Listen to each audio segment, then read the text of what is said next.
Hi guys, James at Rampant Lion Reviews again for you today with another beer review. For this one we are going to stick to Sweden, and we're also going to stick to my home county of Skåne here in the very south of the country, and we're going to return to a brewery that has featured on the channel a good number of times before. I've had some really nice beers from these guys over the years, and this one is another style that I've never had from them before, so I'm quite curious to see how this one turns out. So for this review then, we are going to head a little bit to the northeast of me here in Lund to Eslöv, and we're going to return to Remmarlöv Gårdsbryggeri. So the Remmarlöv Farm Brewery, if you want to translate that into English basically. But yeah, this particular beer is called the Black Light. It comes in at 6.6% ABV, and this one is a black IPA. So this is the first black IPA that I've had from these guys, so that makes me quite curious. It's the first dark beer as well that I've had from them in quite some time, come to think of it. But yeah, this beer was released as part of the Lokal Småskalig assortment through Systembolaget here in Sweden for February of 2021, and this is the second beer that I'm reviewing from them over this month. The last one was the Crankshaft Double IPA, and I also have a sour beer to review from them as well, which I believe came out in January, so you'll see that review appearing fairly soon actually. But yeah, curious to see how this one turns out, and as always I hope that you guys enjoy my take on this beer. As you know, if you've watched the channel, I do love a good black IPA, so it's nice to see them starting to get a little bit more of attention again, because they kind of disappeared for quite a while actually, and they are starting to make a little bit of a kind of mini comeback, I guess we could say. So yeah, nice to see Remmarlöv having a go at one of these, and hopefully they've done it nicely. So yeah, let's see how we get on then. So as always with my reviews, I'll tell you a little bit about the brewery before we taste the beer. If you want to get straight to the tasting, just fast forward. All the usual links are in the video description below. That's the brewery website, the link to my other reviews that I've done it from Remmarlöv Gårdsbryggeri before, and you will see more added to that list in the fairly near future. But there's all the usual social media down there. If you want to see more reviews, do please consider subscribing to the channel. The whole channel of course has a geography based tagging system, so you can go into the homepage and search for beer based on country, city, state, county, province, prefecture, whatever it is you happen to be interested in. Do check out the playlists of beers from different countries. There is one there for all the Swedish beers that I've reviewed for you. That's constantly being added to, and as always, please do get in touch and let me know some of the other beers and breweries that you guys would like to see me review. It's always great to hear from you guys that are watching the videos, and the support that you show the channel is hugely appreciated. So anyway, to tell you a little bit about Remmarlöv Gårdsbryggeri then, on to my brewery notes. So Remmarlöv Gårdsbryggeri, as I've told you before, are based on a farm in Eslöv to the northeast of me here in Lund, right in Skåne in the south of Sweden, and they've been brewing here since the autumn of 2014, and then in January of 2015 they started selling their beers through Systembolaget. But the owner and the founder of this company is Håkan Nilsson, and together with his wife Michelle, he started his plan for a brewery a couple of years prior to this, and the brewery can be found on his family farm, and Håkan is the fifth generation of his family to make their living here in the countryside of Skåne. But the old barn was renovated and a brewhouse of 1500 litres was installed, and then they hired Hampus Olofsson as their brewer in August of 2014, and he had previously worked for Malmö Brewing Company, one of my favourite places to go actually when I'm out and about in Malmö, and I would recommend that you go and check them out. Awesome brew pub in fact. But over the last few years these guys have been gradually expanding their brewery capacity, and they now have a 3,000 litre brew kit, and they invested in new fermentation tanks as well in spring of 2018, and this takes the total capacity of the brewery up to a possible 800,000 litres of beer per year. In 2019 they also opened up their summer pub, which was opening up every Wednesday. I think that was put on hold for 2020 because, well, COVID, and I think they are hoping to get that up and running again when they can, so maybe we'll see that sometime in later 2021. But they actually were planning to expand the brewery further over 2020. Whether they've managed to do that or not, I'm not sure. But if they have been producing more and more beers, so I'm sure we will see more and more from these guys over the next little while. But as of February 2020, when I'm filming this review for you, these guys have produced around 60 different kinds of beer, and yeah, they've done quite a few different styles. Probably one of the most interesting beers I've had from these guys is the local hops that they do, the one that's brewed with the local hops. So there's a hop farm here in Skåne called Kronogårdens, if I'm remembering the name right, and yeah, it's a small scale hop farm, and they're gradually kind of scaling it up over time. But they grow a Swedish Magnum hop, and they've got a couple of other varieties in there that they're playing with as well. And Remmarlöv Gårdsbryggeri were the first brewery in Sweden, I think, to release beers with those hops in them, so that is pretty cool. Recently they also did a beer called the Skånsk Pils, which I think was really nice, and if the Kronogårdens farm ever does scale up to the extent that where this can be done year round, it would be really cool to see the Skånsk Pils become a core range beer for these guys, because that, I think, probably was one of my favourite beers that I've had from them.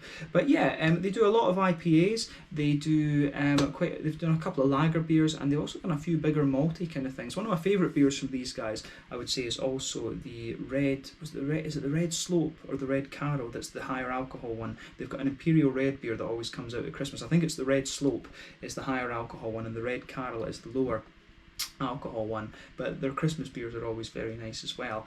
But yeah, I've had nice beers from these guys over the years. Like I said, they've been getting a little bit more prolific over the last kind of 18 months or so, if memory serves me correctly, so their beers are definitely worth checking out if you get the chance. But yeah, that's all I can really tell you about Remmarlöv Gårdsbryggeri for the moment. If you want to learn more about these guys, you can check out the brewery website. You can follow them on Facebook and Instagram to keep up to date with all the latest goings on, and you can of course check out the Rate Beer, Untappd and Beer Advocate pages to learn more about all the different beers that these guys have done. So yeah, let's see how we get on with this one then. So I'll just have a little look at the artwork of this one before we open it up. As you can see, the sort of overall layout of the can and things is very similar to what we've had from Remmarlöv Gårdsbryggeri before. There you can see the Remmarlöv Gårdsbryggeri symbol, and then also these cans always have the little hen there with made in Skåne. So yeah, nicely presented this one. 330ml can, as I said to you, black light, a 6.6% black IPA, and yeah, 330ml can. I think I would have paid about 30 Swedish kroners for this, maybe 35, let's say 35, so €3.50, £3.25, and maybe about $4 American, something like that. But yeah, my first black IPA from these guys, and my first dark beer, I think, perhaps since the Sweet Hoof, which was their milk stout a number of years ago. That was a bottled beer. That must have been about 2016 or 2017 that I reviewed that one. I'm certain that that's my first dark beer from these guys in quite a while. But yeah, let's get this guy out and we'll get on with the tasting then. Curious to see what this has in store for us. So let's go for it. There we are. This looks nice. You can smell some of the nice aromas out of this one already. So, ooh, that does smell nice. It's got a nice orangey note coming out of the can actually as we pour it. So yeah, let me just set that back down, and there we go. So yeah, as you can see, and as you would expect, this beer has poured a lovely kind of dark ebony rosewood colour. If you shine the light through this one, if you shine the light through it, it's got a lovely, it has a lovely, very, very dark, I would say almost ebony kind of colour there, but if you shine the light through it, it does have a wee tiny little hint of a sort of more chestnutty kind of thing. You can see that the head on this beer is about 2/3 of a finger. I would say it's a kind of medium fawn colour that I'm getting out of this one. There's one or two big bubbles sticking towards the side of the glass, a few little ones going up towards the bottom of the head there, but I mean overall it does come across really nicely. When you put the light through this beer, it does have a little bit of a kind of, you can see that this one isn't the haziest of black IPAs that you're going to come across, but originally the black IPAs weren't hazy. It depended on the brewery in fairness, but the ones that I always remember having were not so hazy, just a little bit of a natural haze to them. But yeah, it definitely has a bit of that. When you put the light through it, it's definitely got a little bit of a kind of Pepsi Max, it's definitely got a little bit of a kind of Pepsi Max, kind of Coca-Cola type colour to it. So yeah, nothing overly surprising about this beer in terms of its appearance when you consider what style it is. So yeah, it looks pretty good. It looks pretty nice. So yeah, let's take a closer look at the aroma of this one then and just see how we get on. Very curious about this beer for sure. Oh, it does smell properly old school actually. I wonder if this has got Simcoe in it, because Simcoe is a really interesting hop to put in these black IPAs, because it can give you some lovely kind of red fruity notes. Actually, Simcoe is one of the most, it's one of the most kind of, how do you say, adaptable hops. What's the word I'm looking for? It's one of the most kind of flexible hops, I guess we could say. It's one of the most flexible hops you'll find in the one of the most flexible hops you'll find in the beer scene. Because yeah, when you put it into, you know, New England IPAs, it'll give you a lovely soft tropical note. If you put it in a West Coaster, it's going to give you a bit more of an oily kind of passion fruity note. And then if you put it in a black IPA, it gives you these lovely kind of red fruity notes. But I think there is also a kind of orangey note in here, so maybe it's a bit of Simcoe and a bit of Mosaic or something like this. But this beer, in terms of its aroma, the first impression of it is that it's definitely it smells like quite an old school black IPA, this one, in my mind. So yeah, where to start with this one then? So straight away with this one, you can smell a little bit of that kind of toasty, well-fired, bread crusty sort of thing coming out of this one. I do wonder if it might be a little bit of Carafa that's been used in as the kind of the sort of blacker malt in this one. It's definitely not full-on black malt, because it would smell a lot harsher than it does. But yeah, you get a nice kind of well-fired kind of bread crust forming the backbone of this beer. You can definitely smell a wee bit more of a kind of brown, almost like German rye bread sort of thing coming out of this one. And that's what makes me wonder if it's Carafa that's in here. And yeah, the more that you smell of this beer,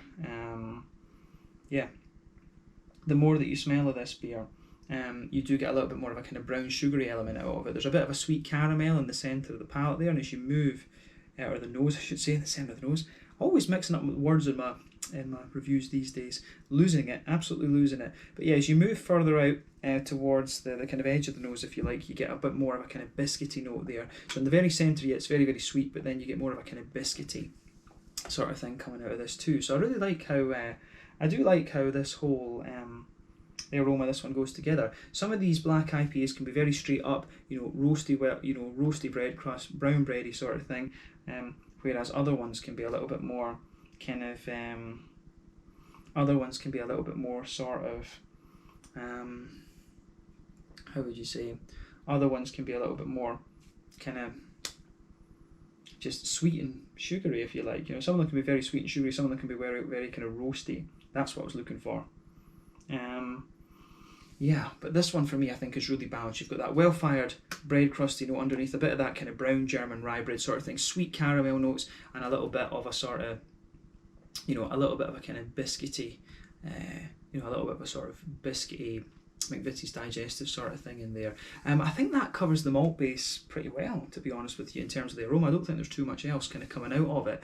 On the hoppy side of things then, yeah, for me there's a wee bit of earthiness in there. There's a good little bit of floral aromaticity coming out of it. So there is a wee bit of that coming out of this one.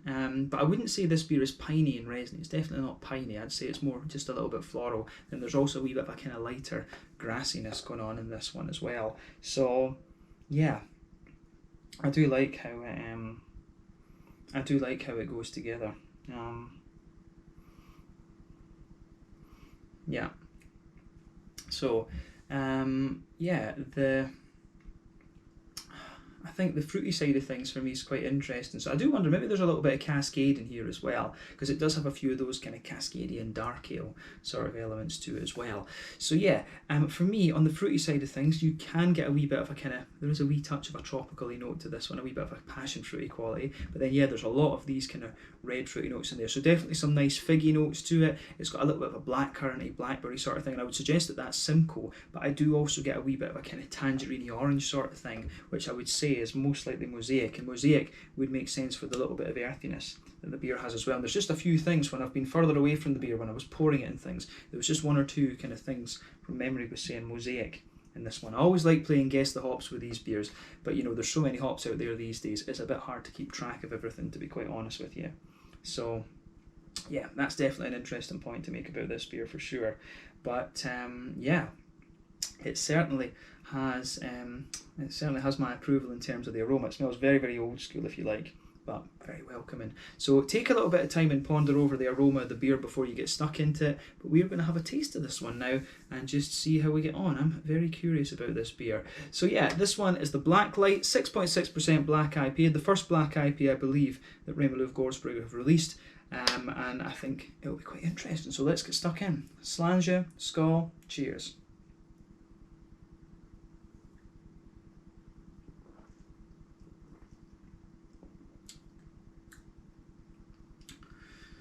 Yeah,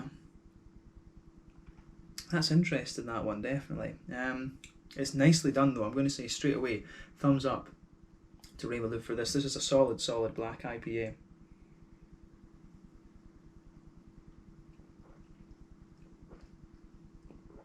It comes across as very clean and very drinkable as well. So for me, you know, the black IPA is a kind of transition beer, if you like. It's a transition beer between, for example, it's a transition beer for me between, you know, a New England or a West Coast IPA to a stout or something like this. This is the kind of point that I would drink a black IPA. I mean, it's very rare for me to, you know, drink a beer. It's very rare for me to session beers these days. I just like tasting lots of different ones, to be honest with you. I very rarely drink outside of the videos these days, to be honest with you. And probably part of that at this moment in time is the big stockpile of beer that I've got. But yeah, the whole vibe that this beer gives off is really very nice. It's like a very old school West Coast. Not trying to say West Coast.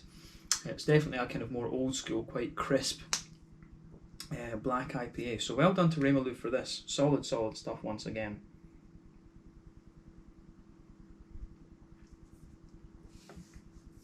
Yeah, so let's try and break down the flavour of this one then and just see how we go. So straight away with this beer, you can feel that nice toasty bread crusty note just going right across the middle of the palate there. Middle third of your palate, back third of your palate. You've got that nice kind of bread crusty note there.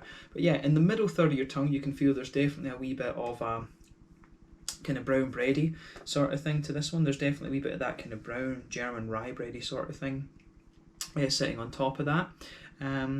And yeah, in the middle of your palate, you definitely get a bit of a more kind of oily, caramelly sort of sweetness out of this one. There's definitely a bit of that that kind of thing in there. I wonder if there is a wee bit of caramel in this actually. But one of the things I've always looked for in black IPAs is just a little bit of malty sweetness. I always look for that in this style of beer actually.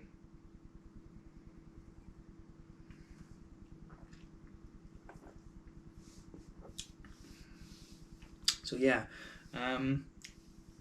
it's nice. This is a really nicely done beer once again, absolutely. This one, the Crankshaft double IPA that I had in the last video, I did think that beer was, I think it was maybe a little bit past its best, to be honest with you. It just felt like it was a little bit out of date, like it had been sitting for a bit too long. This one, I think, is kind of spot on, to be honest with you. So yeah, this one, you know, I think this one is, you know, just really nicely done. So thumbs up to Remmarlöv for this. And this one, yeah, this has been canned. And this looks as if it's been canned in this has been canned on the in January. So yeah, I think the Crankshaft had been canned in like the middle of December or something like that. So it wasn't in its prime. Whereas this one, they've got this out on the shelves and things in good time. So yeah, well done to both Remmarlöv and Systembolaget for this. This is in top condition, I think. So let's try and break down the flavour of this just a little bit more. So yeah, we've described the kind of middle of the palate. As you say, you get a nice wee bit of a kind of sweet, kind of caramelly, brown sugary note in the middle of your palate. And as you go further out from that, you get a progressively more kind of biscuity, McVitie's digestive sort of vibe to the beer. So yeah, I can appreciate that about this one, definitely. I can definitely appreciate that with this beer. So yeah, I think that covers the kind of middle part of your palate. You might get one or two little kind of woody undertones to the beer, but otherwise it's not got too much kind of going on in that sense. But yeah, if you go towards the back third of your palate, in that border region between middle third and back third of your palate, there's definitely a wee bit of a kind of more toasty, bread crusty element to this one. That kind of sits there. Then on the back third of your palate, you can feel that the sort of roastiness, the intensity of the roastiness of the bread crust there just gets a bit stronger and a little bit kind of bigger actually. So I really like how that goes together. So yeah, I mean that element, the breadiness does get a wee bit thicker on that back third of your palate. And this is a common thing, of course. You get more of the kind of yeasty elements playing a role at the back of the palate, I think. So it does get a wee bit thicker. Then, as you say, as you go further forward, it drops down. As you go further forward, it kind of drops down a little bit. The thickness just drops down. And in the middle third of your palate,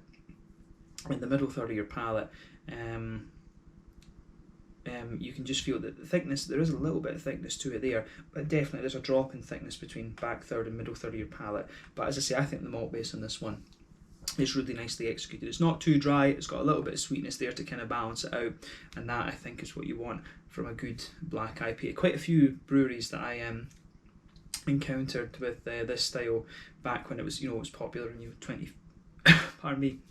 2013, 2014, quite a few of them would just put a bit too much black malt in them and they would just be a bit dry. But this is very, very well balanced. The overall quality of these black IPAs is definitely gone up over time, absolutely.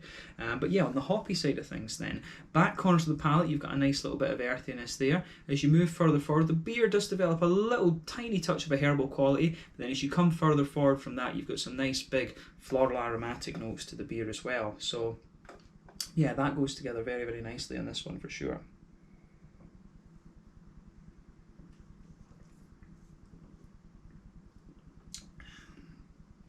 Yeah, nice little bit of floral aromaticity coming out of this one, and as you go round the front curve of the palate, you've got a nice little bit of a lighter sort of grassy thing to the beer as well. So yeah, I mean, the green side of the hops are kind of what you expect. I wonder if there's a wee touch of Columbus or something in this, to be honest with you, although in fairness it could be a wee bit of Chinook. Chinook is a bit more popular to use in these black IPAs than Columbus, I think, just because of that, the grapefruity note comes across as a bit more kind of red fruity in black IPAs. So yeah, so you've got, the green component of this beer I think is quite nice, but let's focus on that fruity part of the beer. So as I always say, on the front third of your palate, that's where you get that nice oily bubble where those juicy fruity esters just roll their way out of the beer. So in that border region between middle third and front third of your palate, you get more of you definitely get a little bit more of a, say, bread crusty kind of note again. There you get a little bit more of a kind of intensely well-fired bread crust, but you can feel the breadiness is just a little bit sweeter underneath that as well. But then yeah, nice smooth brown bready note going forward from that, and yeah, that goes together really nicely again. So yeah, the fruity side of this beer I think is very, very good actually. So yeah, at the back of that front third of your palate, you can definitely get a wee bit of that stronger kind of grapefruity vibe out of the beer. That's what makes me think there might be a bit of Chinook in this one. But yeah, as you move further forward from that, you start to get a more kind of red fruity type vibe out of this. You can feel that, and that makes me wonder about Simcoe. And I think there's a bit of Cascade in here because you do get a wee bit of that figgy note in there. So I think maybe Chinook, Cascade, Simcoe, and maybe a bit of Mosaic in this one. That would be my bet for the hop profile on this one. I'd be very curious to know that. As I say, I like playing guess the hops with these beers. It's a bit easier with black IPAs because there's just certain things that you can look for with these, I think, compared to the the New Englands and the West Coasters. So yeah, the back of that front third of your palate, like I say, slightly stronger grapefruit. It comes across as a wee bit red fruity as well. Almost a wee tiny touch plummy, if that makes sense. But then yeah, as you move further forward, you get more kind of figgy notes, and then on the front half of that front third of your tongue, there's a very nice there's a really nice sort of how would you say there's a very nice more oily tangerine orange note coming out of this beer. So yeah, the fruitiness kind of builds the further you go into the aftertaste. Some of the sweetness comes out and some of the fruitiness builds the further that you go into the aftertaste. So yeah, I think this one is really, really nicely executed. So thumbs up to Remmarlöv for this. This is a solid beer once again.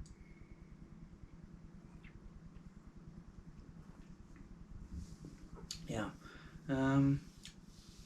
So yeah, the fruity side of things is just, again, really nicely executed. So yeah, it does get a little bit more oily as well the further you go into the aftertaste too, come to think of it. So yeah, I think that summarises the flavour of this beer quite well, to be honest with you. I'm doubting in my head. I'm just trying to see if this evolves a little bit more, because it strikes me as quite a straight shooting an old school black IPA, but I think that's what gives it, the strength actually. I think that's what makes this one such a nice beer. So yeah, well done to Remmarlöv on this. Definitely impressed with this one. So hopefully this is one that we see again, or maybe we see a few more black IPAs from them in the future, because no doubt they will develop the recipe, but that is a solid, properly old school black IPA for me. So on the mouthfeel side of things then, it's definitely a mid-bodied beer. Carbonation has a good bit of smoothness to it, but it does give you a little bit of crispness as well. The malt, I would say overall this beer It's got a little bit of slickness to it as well, but it's just, it's a middle of the road beer, I think, in terms of its mouthfeel. It's straight down the middle line. In terms of hoppy bitterness, what would we say about that with this beer? I guess we can say the overall IBUs, because you get bitterness from the malt in this one too.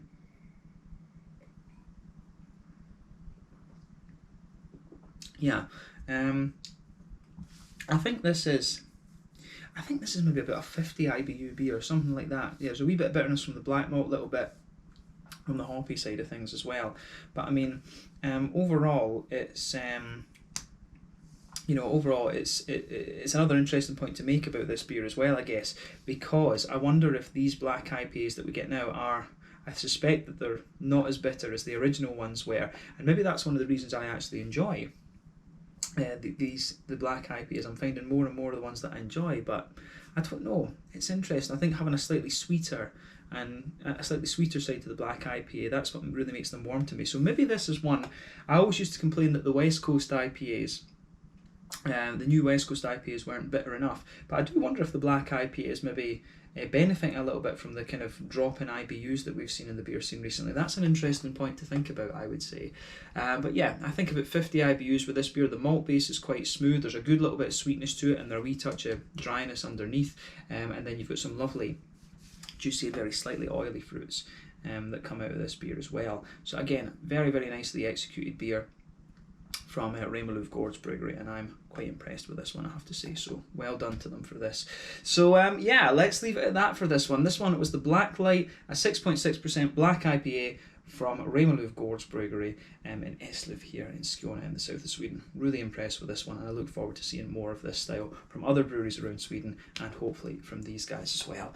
So yeah, let's leave it there. Once again, thank you for watching my beer reviews. Until the next time, please like, subscribe, share, all the usual YouTube stuff. Let me know your own thoughts on this beer in the comment section below. Let me know what your favourite beers are from Remmarlöv Gårdsbryggeri. We will no doubt return to these guys at some point in the fairly near future, as I said, but this one was really nicely executed, and I would recommend that you try this one for yourself if you get the chance. Hopefully they can consider making this one a little bit of a core beer or something like that. But yeah, thanks again for watching. Check out my social media, check out this brewery, and I'll see you guys in the next review. Slàinte, skål, cheers.